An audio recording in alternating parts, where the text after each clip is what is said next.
D'accord. Tu vas te diriger vers l'aquarium où il n'y a que des fraises. Je crois que c'est un de tes bonbons préférés. Oui, c'est mon bonbon préféré. C'est ton bonbon préféré. Alors, pioche la main dedans. Il y a une petite chose. Et reviens t'asseoir et tu nous fais découvrir ce qu'il y a planqué. Ouais, c'est ça. Oui, c'est ça. Tu vas nous faire découvrir ce qu'il y a de planqué sous cette feuille rouge. D'accord. Je rappelle que nous sommes dans la période du passé et que ça devrait te rappeler quelque chose. Tu te doutes ou pas? Ben, je vois que c'est un livre. Ouais. Mais je sais pas ce que c'est. C'est le livre Lolita. C'est la chanson Lolita est inspirée de ce roman. Et donc quand j'ai rencontré Mylène et Laurent, lorsqu'ils m'ont fait connaître la chanson, ils m'ont dit que la chanson était inspirée de ce livre, enfin de ce roman, et que si je voulais, ça serait bien de le lire. Et donc je l'ai lu. J'ai bien aimé, mais c'est quand même assez compliqué. Mais bon, il fallait quand même que je lise, que je sache de quoi j'allais parler dans ma chanson. Est-ce que tu as la sensation que le terme de Lolita t'appartient? Pas m'appartient, mais je pense que j'ai lancé le truc, quoi. Parce que avant, le terme de Lolita, c'était connu, on en parlait, mais sans plus. Et je pense que si maintenant il y avait des chanteuses, des jeunes filles comme on en voit maintenant, et que la chanson de Lolita ne serait pas sortie, je pense pas qu'on appellerait... Parce qu'une Lolita, c'est pas une jeune chanteuse de 16 ans. Hein. Une Lolita, quand on cherche dans le dictionnaire, c'est une jeune adolescente qui est aguicheuse et qui plaît aux hommes plus âgés. Tandis que maintenant, je trouve que le terme de Lolita, on l'emploie pour une jeune chanteuse qui a 15 ans et qui chante.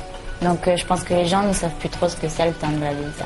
Au téléphone, nous avons Samuel. Il habite Montpellier et il a 16 ans. Salut Samuel. Salut Lucas et bien sûr salut à Alizé. Bonjour Samuel. Tu vas bien? Oui, très bien, merci. Alors je voulais te dire franchement, je t'adore et je te suis depuis le début de ta carrière et j'espère que tu vas continuer et que je vais pouvoir t'adorer encore pendant des dizaines d'années. Merci beaucoup. Alors Alizé, moi je voulais te poser une question. Oui. Je voulais savoir, là tu as eu le temps d'avoir vachement d'affinité avec Mylène, Laurent Boutonnat et tout. Oui. Et je voulais savoir, dans ton cœur, Mylène elle a dû prendre une grande place maintenant, vu comment t'en parles, avec admiration et autant de beauté dans ton regard. Oui. Et est-ce que tu la considères un petit peu comme ta grande sœur? Alors, en fait, Mylène, je pense qu'elle a un petit peu tous les rôles dans ma vie. Donc, c'est elle qui m'a découverte. C'est elle qui écrit mes chansons. C'est en même temps ma productrice avec Laurent. Et puis en même temps, je sais que je peux me confier à elle comme je me confie à ma meilleure amie. Et puis même des fois en rigolant, elle me dit si j'ai un problème ou si j'ai envie de parler de quelque chose, je lui en parle, elle me dit alors je vais te donner le conseil d'une grande sœur. Donc elle me donne le conseil, elle me dit je te donne le conseil en tant qu'amie, je te donne le conseil comme si j'étais ta maman, et maintenant tu choisis celui que tu préfères. Donc je peux parler de tout avec elle, je peux l'appeler à n'importe quelle heure de la nuit, du jour ou de la nuit, et je sais qu'elle sera toujours là pour moi et c'est réciproque. En gros c'est une super amie quoi. Oui, c'est tout. C'est une sœur, une amie, une deuxième maman, c'est tout. Ok, merci Alizé. Merci à toi. L'écriture des chansons avec Mylène, ça se passe comment, Alizé? Alors l'écriture, en fait, ça dépend des chansons. Il y a des chansons, d'abord on choisit les musiques, donc c'est d'abord le choix des musiques. Et puis après pour les paroles, s'il y a des thèmes que j'ai envie d'aborder, s'il y a des choses que j'ai envie de dire, j'en parle d'abord à Mylène. Et puis après, suivant les musiques, on choisit ce qui pourrait le mieux s'adapter aux musiques. Et puis sinon, je lui laisse écrire les paroles et puis après elle vient me les proposer. Et puis parfois même, ça me surprend parce qu'il y a des choses que je pensais pas qu'elle savait, quoi. Et c'est quoi? C'est des réunions où on discute des thèmes, c'est on va au resto, on va se balader dans les jardins, on se croise au bureau, comment ça se passe? On va au resto, on s'appelle quand je suis à Ajaccio, ça dépend, ça se fait pas, c'est pas comme pour le premier album, on s'est pas mis autour d'une table en disant on va parler de ça, on va chanter ça, voilà. Ça a été plus naturel et comme ça s'est fait au fur et à mesure, ça s'est fait naturellement et on s'est pas dit maintenant qu'est-ce qu'on va faire. Et Mylène a écrit au fur et à mesure. Vous êtes apprivoisés, quoi. Voilà, oui, on a appris à se connaître. Comment tu décrirais Mylène en quelques mots? En quelques mots, simple et parfaite. Voilà. Vos SMS au 61 006, Alizé, espace et votre question. Cette question est signée Kevin.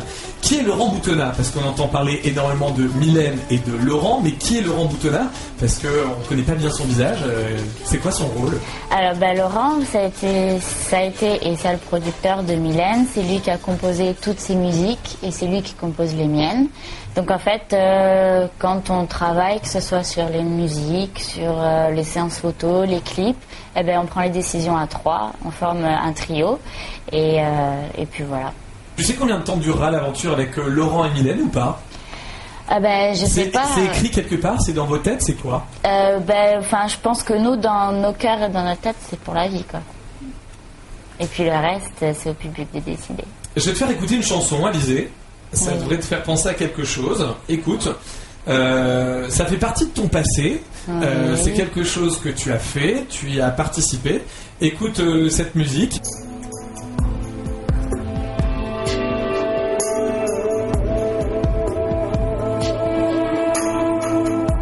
D'avoir mis son âme dans tes mains,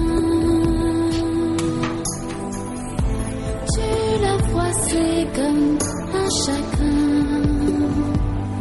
Alizé, qu'est-ce que c'est? C'est les Restos du Cœur. En plus, c'est une chanson de Mylène qu'on a repris la deuxième année où j'ai participé aux Enfoirés. C'était le final et c'était le clip aussi qui représentait le spectacle. Et j'étais super contente parce que c'était une chanson de Mylène. Et puis c'est moi qui ouvre la chanson et c'est un super souvenir. Comment tu t'es retrouvée sur les Restos du Cœur? Comment ça se passe? En fait, au début, je me disais, pour moi, les Enfoirés, c'était quelque chose d'énorme. Je pensais que c'était une grande famille. Et je me disais, pour y rentrer, je pense qu'il faut quand même des années de carrière, avoir plusieurs choses derrière soi. Et en fait, non, les Restos du Cœur m'ont très bien accueilli.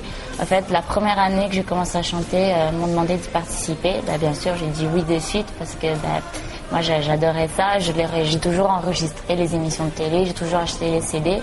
Et d'y participer, c'était un honneur.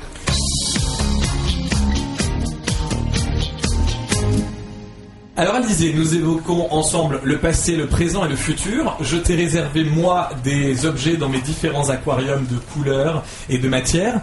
Et je t'ai demandé, avant de venir sur Fun TV pour faire cette interview, de m'apporter 3 objets à toi, perso, que tu as pris dans ta maison.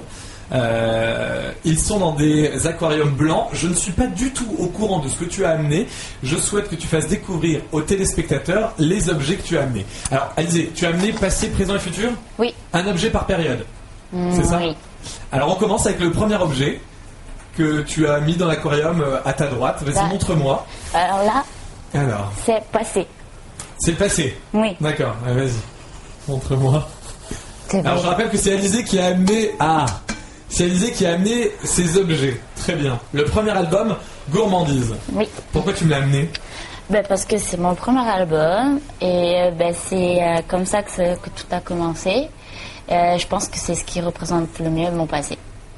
Parmi les 4 titres qui ont été extraits de cet album, Alizé, quel est ton préféré? C'est facile, c'est Moi Lolita parce que pour moi c'est que grâce à ça, si tout a commencé, c'est la rencontre avec Mylène, c'est les premiers clips, premières photos. Voilà, le début de tout. Très bien. Merci Alizé. Je vais récupérer les objets. Je mets là. Voilà, je vais récupérer les objets. Et on va passer maintenant au présent. Alizé, on va maintenant passer au présent. Oui. Et pour évoquer le présent, une question SMS 61 006. Alizé, espace et votre question. C'est une question signée de Thomas. Pourquoi tu as mis autant de temps à refaire surface? Il y a eu une période où on t'a plus vu. En fait, pendant... ça me fait rire parce que les poissons sont en train de se faire des bisous.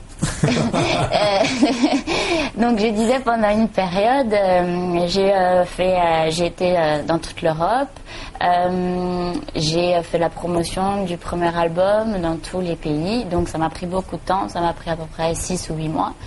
Et puis en même temps, je préparais mon